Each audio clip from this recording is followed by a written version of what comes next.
La faute professionnelle est un manquement commis par un salarié dans l'exécution de ses fonctions, qui déroge aux règles internes de l'entreprise ou aux obligations contractuelles. Elle est définie par le Code du travail comme un agissement du salarié considéré par l'employeur comme fautif, sans qu'il n'existe de définition légale exhaustive ni de liste officielle des fautes. Ainsi, la qualification d'une faute professionnelle dépend largement de l'appréciation de l'employeur et, en cas de contestation, du Conseil des prud'hommes qui peut trancher sur la réalité et la gravité des faits reprochés. Les types de fautes professionnelles. On distingue principalement 4 catégories de fautes professionnelles, classées selon leur gravité et leurs conséquences.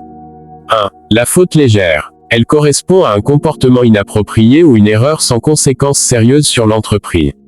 Par exemple, un comportement maladroit ou une indélicatesse ponctuelle. Cette faute ne justifie pas un licenciement mais peut entraîner un avertissement ou un blâme. Elle doit être isolée, car sa répétition peut aggraver la qualification de la faute. 2. La faute simple ou sérieuse. Elle implique une erreur professionnelle délibérée, comme le refus de suivre une formation obligatoire.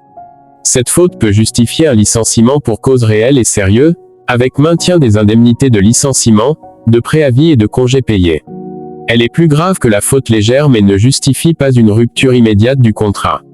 3. La faute grave. Elle correspond à un manquement sérieux aux obligations contractuelles rendant impossible la poursuite du contrat de travail, même pendant la durée du préavis. Exemple typique: absence injustifiée, insubordination, état d'ivresse au travail, harcèlement, vol.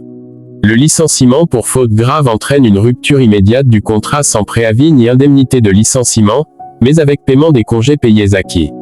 Le salarié peut néanmoins bénéficier de l'allocation chômage s'il remplit les conditions.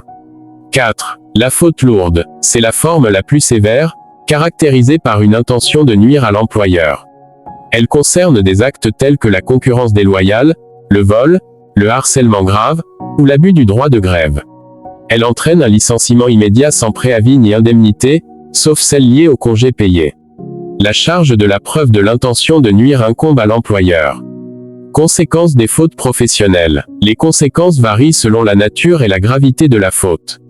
Sanctions disciplinaires, elles peuvent aller du simple avertissement ou blâme, à la mise à pied disciplinaire, exclusion temporaire non rémunérée, la rétrogradation, ou la mutation. Ces mesures sont souvent des étapes avant un licenciement en cas de récidive ou faute plus grave. Licenciement. Le licenciement pour faute est possible à partir de la faute simple, mais il doit être justifié par une cause réelle et sérieuse. Pour la faute grave et lourde, le licenciement est immédiat, sans indemnité de préavis ni de licenciement. Le salarié conserve toutefois ses droits aux congés payés acquis. Absence d'indemnité. En cas de faute grave ou lourde, le salarié perd le droit aux indemnités de licenciement et de préavis. En revanche, il peut percevoir les indemnités compensatrices de congés payés. Recours juridictionnel. En cas de contestation, le salarié peut saisir le Conseil des prud'hommes qui appréciera la réalité de la faute et sa qualification. Le juge peut annuler le licenciement ou condamner l'employeur en cas de sanctions abusives ou injustifiées. Distinction avec l'insuffisance professionnelle. L'insuffisance professionnelle ne constitue pas une faute.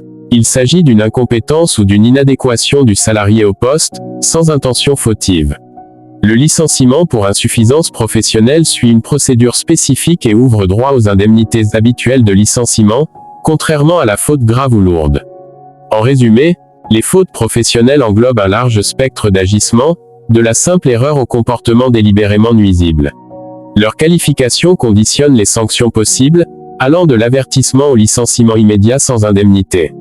La subjectivité de l'appréciation de la faute impose souvent un dialogue préalable et, en cas de litige, une intervention judiciaire pour trancher. Les conséquences peuvent être lourdes pour la carrière du salarié, soulignant l'importance d'une gestion rigoureuse et équitable des fautes en entreprise.